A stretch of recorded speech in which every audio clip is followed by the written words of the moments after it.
Item ಯಾವುದೇ ಇರಲಿ try ಮಾಡಿ ಆಚಿ ಚಿಕನ್ ಮಸಾಲಾ. ಆ ಹೆಣ್ಣು ಮಗು ಇಲ್ಲ ಸರ್ ನಾನು ತುಂಬ ಚೆನ್ನಾಗಿದ್ದೆ, ನಾನು ಹಂಗಿದ್ದೆ ಹಿಂಗಿದ್ದೆ, ಇಲ್ಲಿಗೆ ಬಂದಮೇಲೆ ಯಾಕೋ ನಾನು ಹೇಳ್ಕೊಳಕ್ಕೆ ಆಗೋದಿಲ್ಲ ಸರ್ ಅಂತೇಳಿ ಕಣ್ಣೀರಿಡ್ತಾಳೆ ಅಷ್ಟೇ.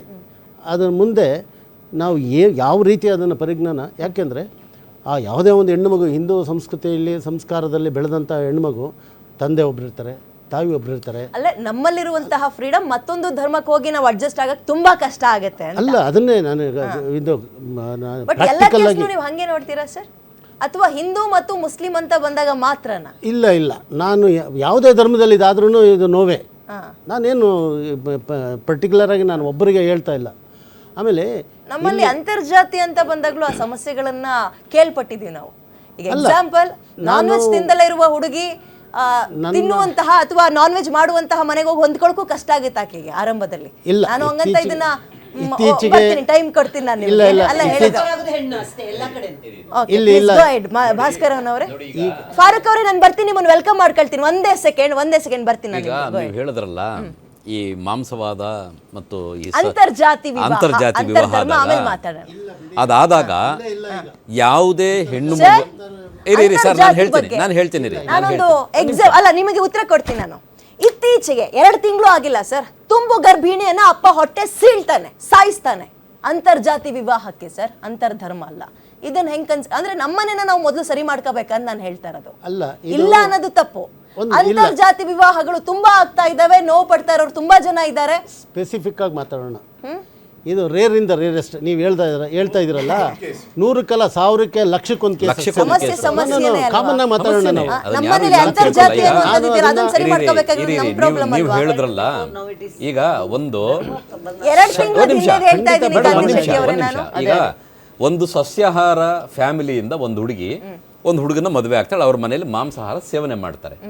ಆದರೆ ನಮ್ಮ ಹಿಂದೂಗಳಲ್ಲಿ ಮನೆಗೆ ಬಂದಂಥ ಸೊಸೆಗೆ ನೀನು ಮಾಂಸಾಹಾರವನ್ನು ತಗೊಳ್ಳೇಬೇಕು ಅಂತ ಹೇಳಿ ನಾವ್ಯಾರು ಫೋರ್ಸ್ ಮಾಡಲ್ಲ. ಅವರು ನಮ್ಮ ಮನೆಯಲ್ಲೇ ಇದ್ದುಕೊಂಡು ಅಡ್ಜಸ್ಟ್ ಆಗ್ತಾರೆ. ಆಮೇಲೆ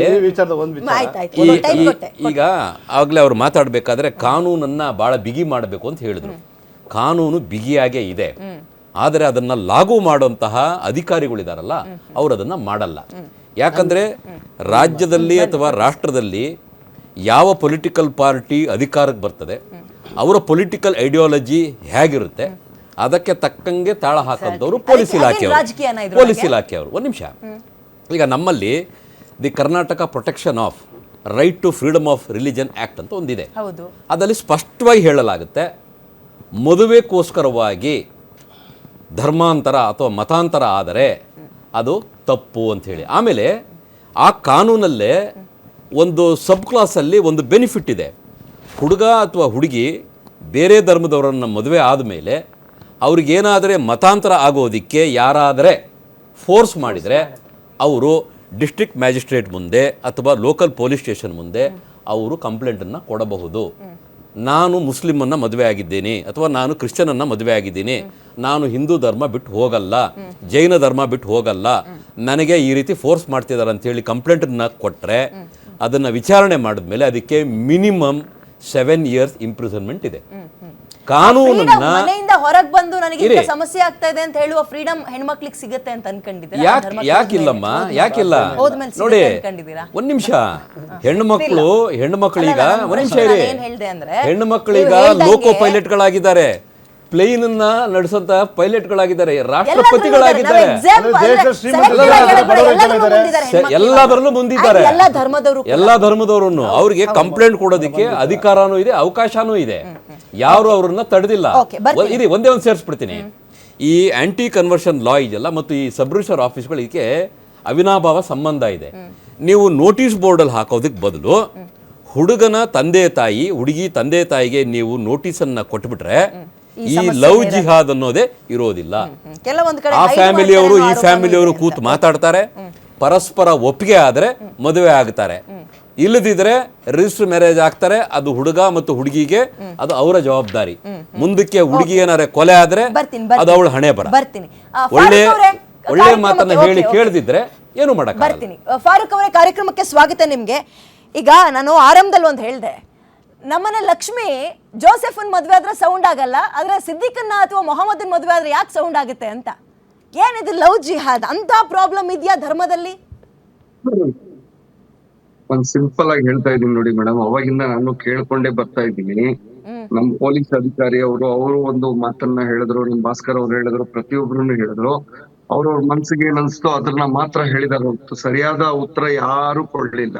ಆಯ್ತು, ಸಿಂಪಲ್ ನಾನು ಹೇಳೋದು, ಒಂದು ಲವ್ ಅಂತ ಬಂದಾಗ, ಒಂದು ಪ್ರೀತಿ ಅಂತ ಬಂದಾಗ ಇಲ್ಲಿ ಯಾವುದೇ ಜಾತಿ ಭೇದ ಭಾವ ಎಲ್ಲೂ ಕಾಣಿಸಲ್ಲ. ಅದು ಯಾವತ್ತೂ ಅಷ್ಟೇ, ಒಂದು ಹುಡುಗಿ ಅಥವಾ ಒಬ್ಬ ಹುಡುಗ ಯಾರಿಗಾದ್ರೂ ಒಬ್ರಿಗೊಬ್ರು ಪ್ರೀತಿಸಿದ್ರೆ ಅಲ್ಲಿ ಏನಿರಲ್ಲ, ಅವ್ರ ಹತ್ರ ಏನಿರುತ್ತೆ ಅಂದ್ರೆ ಒನ್ಲಿ ಬ್ಲಾಂಕ್ ಇರುತ್ತೆ. ಆ ಬ್ಲಾಂಕ್ ಇರುವಾಗ ಏನಾಗುತ್ತೆ, ಆ ಕತ್ಲೆಯಲ್ಲಿ ಹೋಗಿ ಇವ್ರು ಸಿಕ್ಕಾಕೊಳ್ತಾರೆ. ಆ ಕತ್ಲೆಯಲ್ಲಿ ಹೋಗಿ ಸಿಕ್ಕಾಕೊಂಡಾದ್ಮೇಲೆ ಏನಾಗುತ್ತೆ, ಅವರು ಅಲ್ಲಿಂದ ಹೋಗಿ ಬೇರೆ ಧರ್ಮಕ್ಕೆ ಕನ್ವರ್ಟ್ ಆಗ್ತಾರೆ. ಯಾಕಂದ್ರೆ ಅವಾಗ ನೀವ್ ಎಷ್ಟೇ ಹೇಳಿ, ಇವ್ರು ಹೇಳಿದ್ರು ಅವ್ರ ತಂದೆ ತಾಯಿಗೆ ಇಂಟಿಮೇಶನ್ ಹೋಗ್ಬೇಕು ಅಂತ ಭಾಸ್ಕರ್ ಅವರು. ಅವ್ರ ತಂದೆ ತಾಯಿಗಲ್ಲ, ಇಡೀ ಖಾನ್ದಾನ್ಗೆ ಹೋದ್ರೇನು ಅವ್ರು ಯಾರ ಮಾತು ಕೇಳಲ್ಲ.